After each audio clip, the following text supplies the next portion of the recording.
Hello everybody, welcome to Planet FPL, the world where everything revolves around Euro 2024. My name's Suj. And my name is James. It kicks off today, man. It's not exciting, even today, like in as the app. Hours. 8 hours, 21 minutes, according to the website, James. Well done for timestamping this, because I recommend anybody who's playing Euro Fantasy does keep an eye on team news today, especially when we got things like, Kylian Mbappe didn't train yesterday and Teo Hernandez pulled out of training. Did he? Yeah, you need to keep an eye on these things today. Cool. So we're obviously going to go through kind of drafts, what we got at the moment, and certainly for me, it's an intention of what I'm going to go with, but it could certainly change during the course of the day. It's changed this morning already. Has it? Yeah, because of that Hernandez news, I decided I was going to put him in Wednesday night, and I didn't realise till this morning he'd limped out of training yesterday, and I thought, no, I'm going to have to swing things about here. Nice. I only had two choices really after our Wednesday pod where we went through a watch list. If anyone wants a more in-depth rundown on every single team and the watch list that James put together and we discussed, that's Wednesday's pod. Off the back of that, I only had two potential changes. I made those changes on Wednesday. Since then, I haven't touched my team, James. Well done, Suj. I want to ask you, before we go through it, do you feel like the hype of this tournament's a bit low? Oh. Nico nodded. I thought the hype was quite high, but I've only really been engaged in content from fantasy content creators in the last week as opposed to the wider community because I left it quite late to get into Euro 2024 fantasy. Like literally this week is all the time I spent on it. And so I've ended up consuming quite a lot of content, and it seems from a content creator's point of view, the majority are doing something around Euro 2024. Oh yeah, I'm not even actually relating that specifically to fantasy. I think a lot of the guys are getting involved, some aren't. No, I wouldn't. I think I'm talking about the general public. Perhaps. I think there's a broad field that could win it this time round. There's a lot of teams. England could win it, France, Portugal, Spain, Germany, Italy, Belgium. There's a lot of potential winners, which I don't know if that's a good thing or a bad thing in terms of hype. Scotland. But if there was one clear favourite, maybe it'd be a little bit different. I'm not sure. I think it's okay. Good luck to all the Scots in Munich today. They've already taken over. Okay. Good luck to them. That's nice to see. I think that's a nice point, is that this feels like the first tournament people have been able to travel to really for 8 years for the majority of people. Yeah. A lot of people weren't going to go to Russia. A lot of people weren't going to go to Qatar. Yep. And obviously the Euros was highly restricted with COVID, etc. And Germany's a great venue for a tournament. It's easily accessible for so many nations. Stadiums are reading like first class. Like 60 to 80,000 Polish expected to travel and stuff like this. Nations taking some huge numbers to this tournament. So it should be a cracker. But I don't know if I think there's two things. One, England's performance last Friday, I think for what's around us is like, whereas if we had won really well last Friday, I think there'd be like a real push to what we can do. It feels like it's been surely. No, I agree, by the way. But in terms of the hype towards the tournament, I guess people were probably not as high this week as they were, say, this time last week before that game at Wembley. But there's little things as well. Like last night, I'm thinking I put the TV on. It's like half nine. There'll be something on tonight which is like Euros related. Even if it's like old Euro 96 content or something like that. Yep. I don't know how many channels I've got on Sky, mate, 200 or whatever. Nothing on a single one, mate. Not even like an ITV4 or nothing. Nothing anywhere on the television last night that was Euro content related, unless I'm going to watch Sky Sports News. That is a bit surprising, I would say, yeah. On night before the tournament, I think so. I also think you can judge by how much a company's using the Euros to market and sell us stuff. It used to be that everybody would have a Euros related offer or promotion, or it's like, McDonald's would do their special burger and all that just for the football. I don't feel like too many companies are using the Euros as a marketing tactic to try and sell us stuff as well. That's strange. I wonder. But let's see how. I think it all changes when a ball's kicked as well. Oh, yeah. As soon as a football's kicked, the hype increases. And as soon as England win a game of football, it goes disproportionate and astronomical. So what we got, 24 games over the next sort of 8-9 days or so. Yeah, it's going to get hype. Good. In terms of fantasy, chip strategy wise, are you still on the same chip strategy as you were previously? Which, for clarity, both of us were looking at Limitless 3, and then wildcard in the quarterfinals. I haven't changed. That'll be me. Yeah, I can't see that changing. Of course, look, if I walked into several injuries out of this match day, then potentially look at it differently. The other thing maybe to say is I'm possibly going with less of the big hitting premiums. I might have one less premium than a lot of people, and in some cases it'd be two, I think. So there is a scenario where it's like, oh shit, I need to force these guys in on a limitless. I don't see that happening. Okay. Remember, there's one less captaincy in match day 2 to 1 as well, because you kind of got the spare game today. Tonight. Yeah. Understood. Where do you want to start? Goalkeepers? Me or you? Let's do positions. Goalkeepers. Oh, is that we were going to go positions each? Or I could read out my whole squad, whatever you fancy, James. All right, no, I'll tell you what. Let's go positions then. Who you got in goal? I have Jordan Pickford and Costa from Portugal. Okay, yeah, I have Diogo Costa as well. I think I came to a greater conclusion the longer the week went on that I really wanted treble Portugal. Not just because of the strength of the team and the squad, but also the fact that they go on last. They're the only team that I'm really interested in on the final day. So the ability to use 3 subs potentially on the last day, I liked more and more the more I thought about it. So yeah, Costa's in for me. I've got no English defensive. So I don't have Jordan Pickford. My other keeper at the moment I've gone for is Andre Lunin of Ukraine. Very popular at the moment, understandably. 4.5. I think it might be the most owned goalkeeper at that price, which I'm really surprised that when Bart Verbruggen's the same price. I was going to say Verbruggen's possibly a better option. Verbruggen was in for me till this morning, and Teo Hernandez changed. Some of you already know where this is probably going to go now. But yeah, I'm going with Lunin. I'm quite high on Ukraine's prospects, and again on the strategy.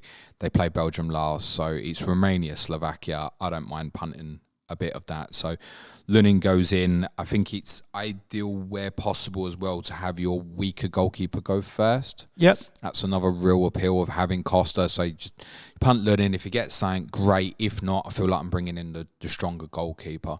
And you do want to take, we always say this in UCL fantasy, you want to take your punts at the start. Correct. Rather than have your punts on the bench. So if you've got someone, as an example, in the Portugal squad, you're like, I don't know if he's going to start or not.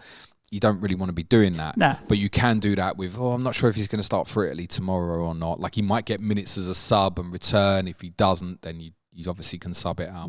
I had a Declan Rice, I had Mele, and I had Castells on Wednesday's show. So Castells is the one that I changed to Costa. He's one of my changes, because I then changed Mele to Wout Face, which we'll talk about defenders in a minute. Wout Face? He's a fass, isn't he? Fass. He's a fass. Don't finish that sentence. He's a fass. Okay. Wout Fass. I didn't want double Belgian defence with Face and Castells, but it was an easy way to open the door for me to get Costa, which I did. Like, you want treble Portugal.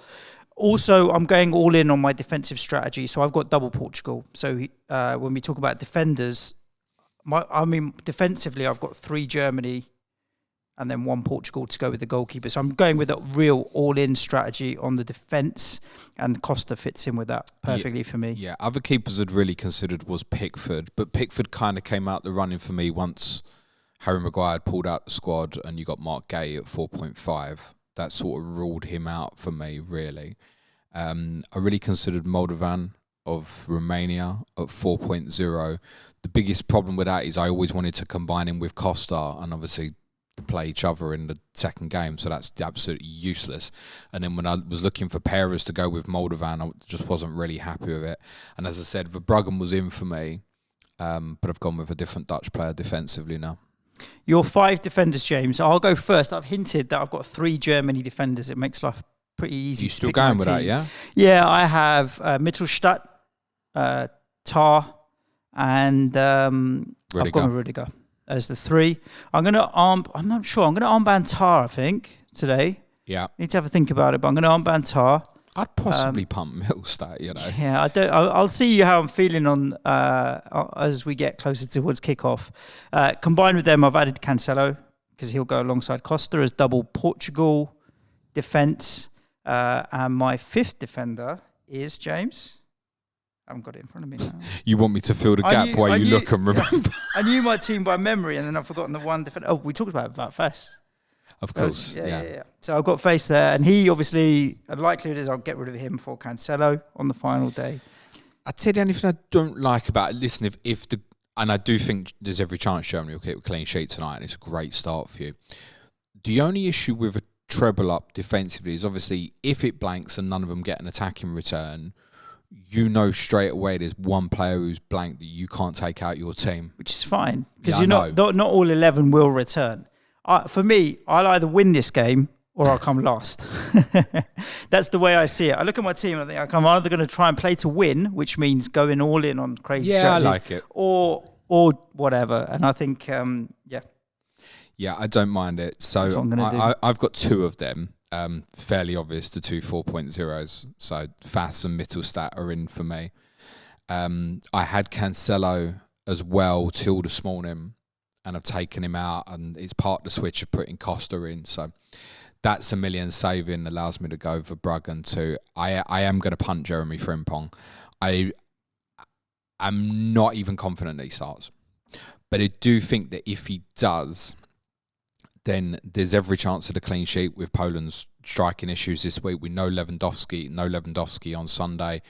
I'm looking at him primarily as just this week and an easy access transfer as a kind of fall away to give me $1 million somewhere else to go to, say, a 4.5 in the second match day to get me $1 million somewhere else should I decide or feel like I need to do so. My confidence in him starting is about 60%, but I'm going to punt it. I've thought about this more and more.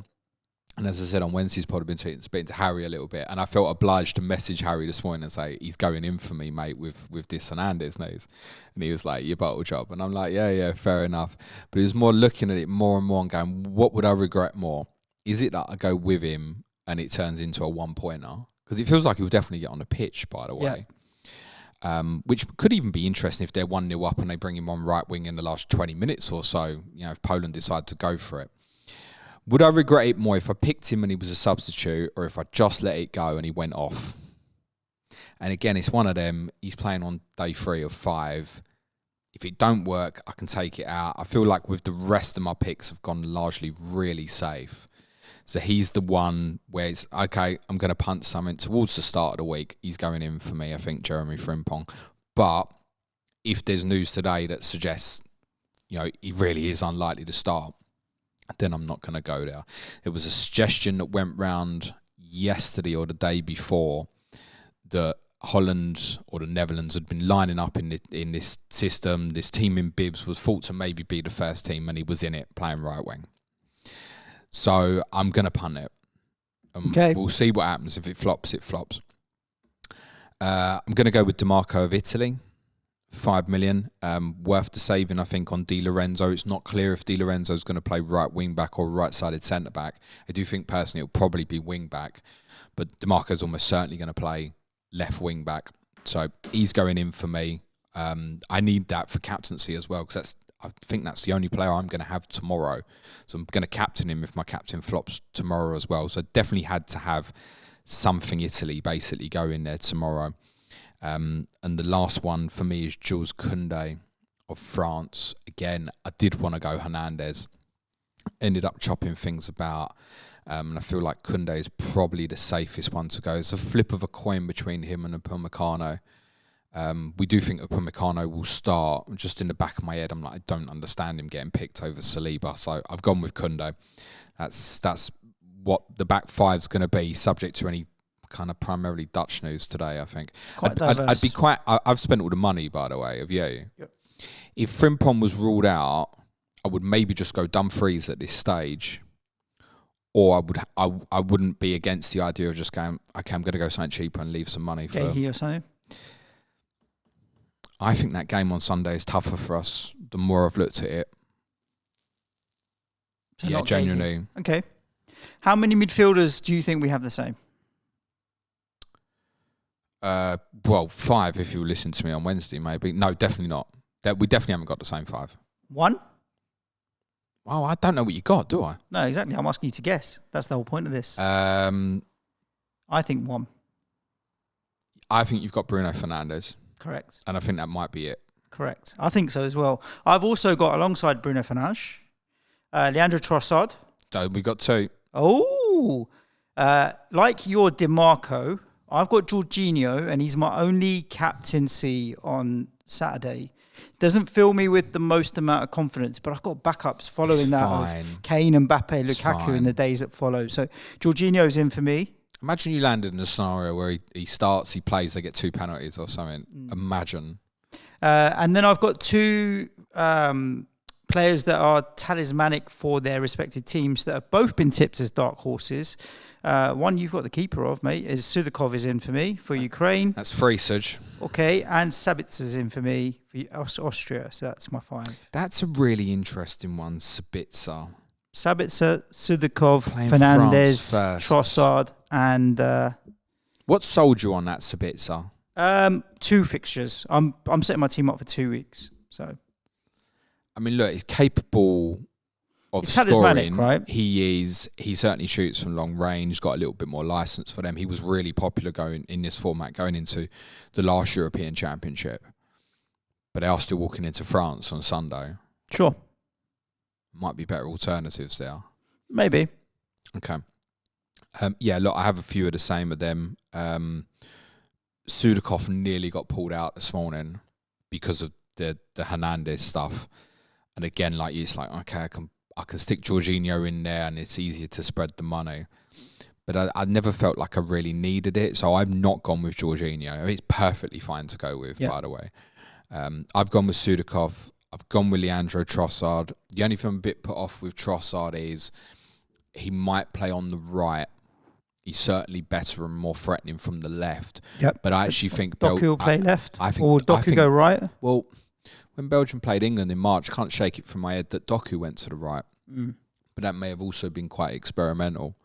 So I think Trossard at 8 million, some are going to really like that and some are going to think that there's no justification for that. But I quite like it. I feel like that's the best in and around that price, actually.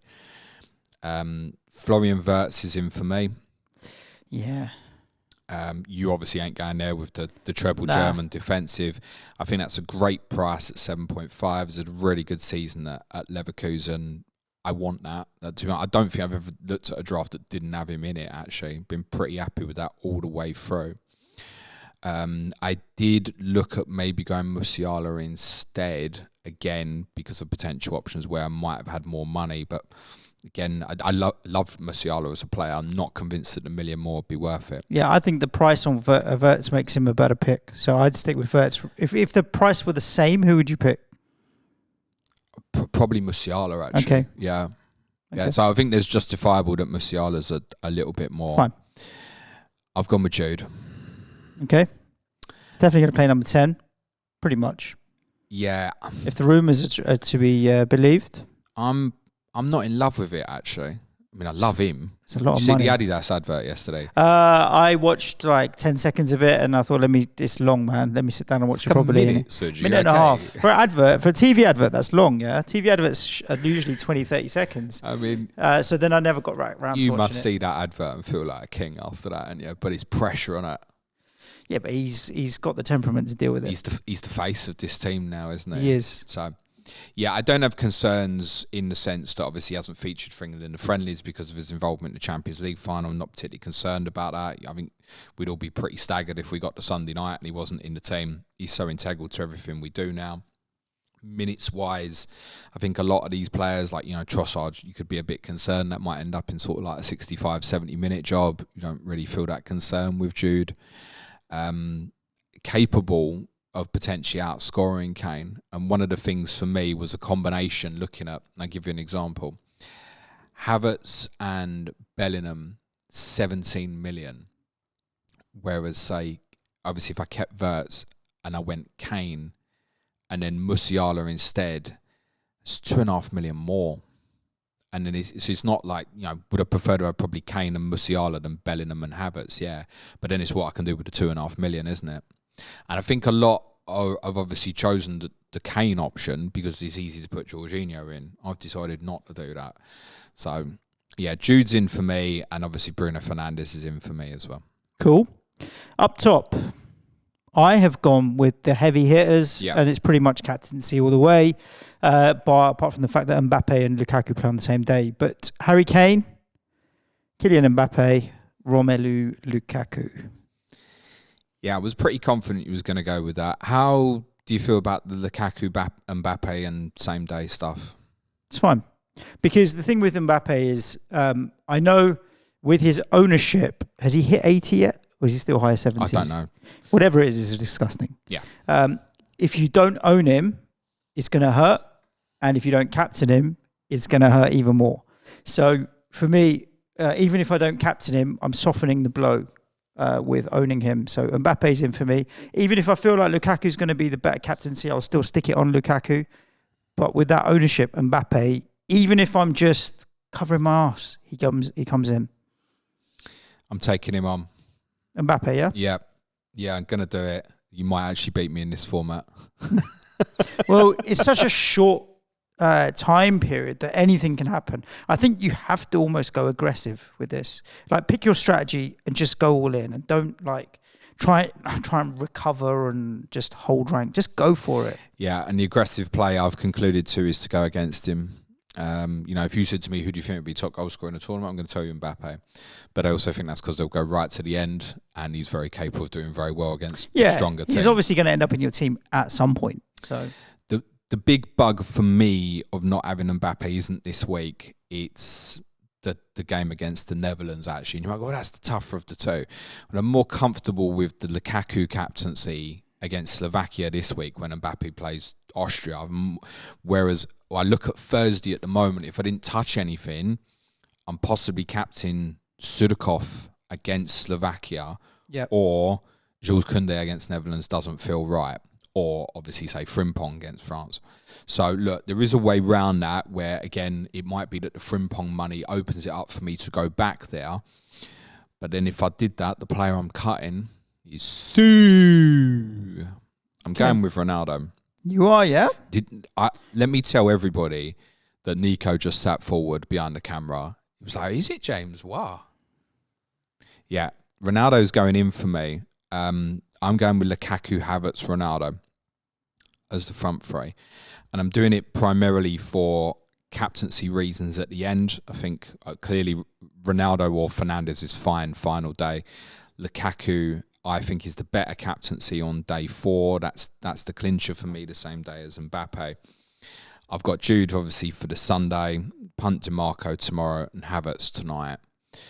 And then looking into week 2, it's going to be probably Havertz or Wirtz again in the first day of day 2. And the concern, like I said, is probably day 3, where I might be looking at, say, Sudakov against Ukraine. But I might also, after this weekend... Against Ukraine or for Ukraine? For Ukraine against Slovakia. I might, after this weekend, be thinking, that's great. A great option, Yeah, possibly. As a kind of punt in the middle of the week. But it's not the middle, it's day 3 or 4. I'd prefer that to have been day 2 than day 3. I just think... the conclusion I always kept coming back to, that dropping money for Havertz was worth so much more elsewhere versus the 3.5 million more for Kane or Mbappe. That was the conclusion. Not going Mbappe when he's 11 million feels ridiculous. But it was the conclusion of thinking Havertz is a super option, can potentially get me off to a really good start. I want a Germany attacking player for captaincy in the first match days. The first days of both match days. I think 7.5 for him as a forward is still, mate. It really is. And that opens up things where I can push on for other players like Jude in a deeper role and stuff like that as well. So that's the way I'm intending to go, mate. I think with Ronaldo, my conclusion very much on the last World Cup was that Portugal were a better team without him. Don't kiss your teeth, Nico. People might have heard that. That was my conclusion. And my conclusion on that might still be the same. However, to acknowledge your team, which you know, I think you're going to go very deep in the competition. I think the quality behind him is so good, you don't need to worry so much about his age, which is still remarkable. He just needs to put the ball in the back of the net. And that he still knows how to do pretty much better than anybody else. Of course. And it's like you look, are they going to create chances for him? Yeah. So if he gets the chances created for him, can he still finish? Absolutely. So he's going in for me.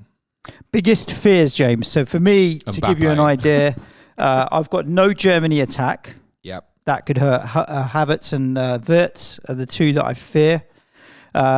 My Saturdays, I've got no Spain coverage or no alternative captaincy to Jorginho. That could potentially be a problem for me.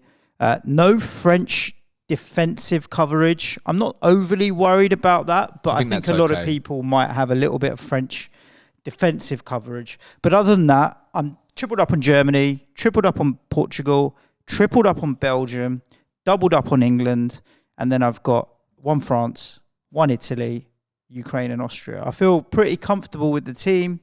It is a little bit all-in-y on the defensive side of things.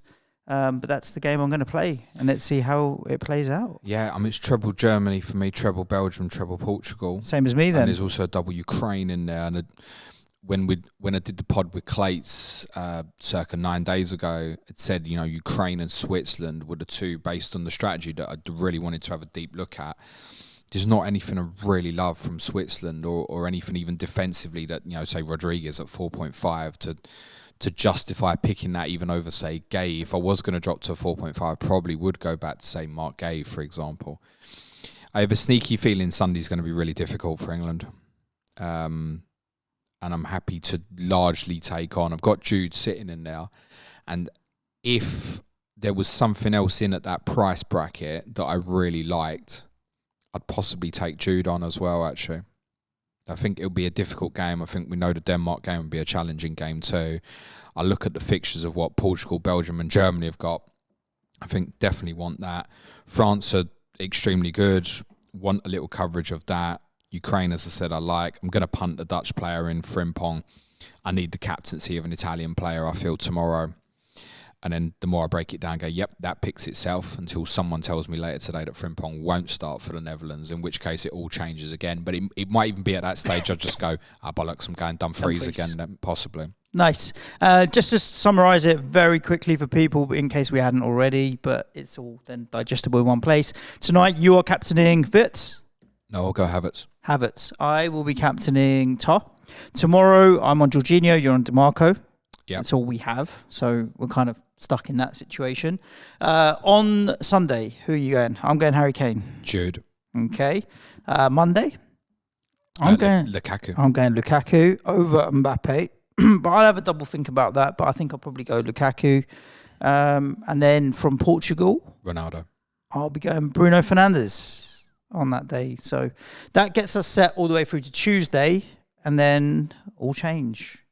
Transfers to be made. 2 free transfers for the next round, yeah. I think, just to clarify, for those who are on... By the way, with the captaincy, you might not What? captain any of those players. It might be that Havertz goes off today, or Jonathan Tah scores for me, and we leave it on, and we don't make any moves in captaincy. Absolutely. So that's just the preferred player should the player... Little tip for those playing tonight, because I see this and I know I'm going to, even on our Slack, it'll really frustrate me. I'm going to see it tonight. It's like, should I, if the player returns, should I stick? Right, determine what points you want to stick before it even happens. So you're preempting, you can just, it just makes the decision process afterwards so much easier for you. So for me tonight on Havertz, for me to leave the captaincy on him, he's got to score twice, basically. 10 points or more. He's got to score twice. He's got to score twice or goal and assist. Yeah, for Tar, for me, it's a goal and a clean sheet is what I need. If he scores twice, he probably gets man of the match. Go with it. Yeah, I suppose. I mean, I need 2 returns with a clean sheet. If Tar was to get, let's say, ball recoveries and man of the match, that would be enough for me. Or a goal with the clean sheet. But how many points for man of the match, James? It's 3, isn't it? 3. Okay. Yeah, I think for Havertz tonight, for me, it would have to be over 10 to consider. Then that drops off more and more. So if I'm captain DeMarco tomorrow, realistically, I'm looking for the attacking return and the clean sheet. Then it starts dropping down more. Okay, Jude. But I think even with Jude on day 3, because I've still left myself with Lukaku and Ronaldo, it's still probably a goal and an assist or a couple of attacking returns. Then you get to day 4, and we might talk about this more, say, on Monday, but if I'm captain Lukaku and he just scores once, if it's had to go that far, then there's a decision to make. Do I back Ronaldo to get more than one attack in return, or do I just stick? So the longer it goes, the more you should think about sticking. But yeah, tonight, I mean, if it was just, you're going tar, if it's a clean sheet, move. No, on, it's man. moving. 100%. Yep. Good. There we go. That's a wrap for this episode of Euro 2024. We'll be back on Monday morning, reviewing some of the games from the weekend and just where we are up to now. The plan is we're going to do review pods every day after there's games.